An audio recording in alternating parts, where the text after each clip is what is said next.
გაუწყლოებული კანი. ძალიან ხშირად არის, როცა ზამთარში კანს ემართება ეს პრობლემა.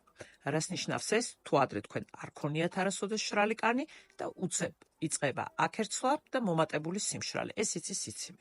რა უნდა გავაკეთოთ პირველ რიგში? პირველ რიგში ამოვიღოთ ყველანაირი აქტივები, ეს ეხება რეტინოლს, მჟავებს, ეს ყველაფერი უნდა ამოვიღოთ რუტინიდან, დავიბანოთ სახე მხოლოდ და მხოლოდ რბილი დასაბანი საშუალებებით, ქაფებით ან გელებით, რომელიც არის მგრძნობიარე კანისთვის განკუთვნილი და ვიხმაროთ საცხები, რომლებსაც აწერია, რომ ისინი მოქმედებენ ლიპიდური ბარიერის აღდგენაზე.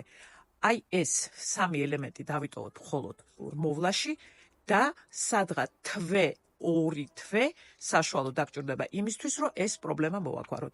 ამის შემდეგ, როცა დაინახავთ, რომ კანი დამშვიდა და დაწყნა და შეგიძლიათ დაუბრუნდეთ თქვენ ჩვეულ რუტინას.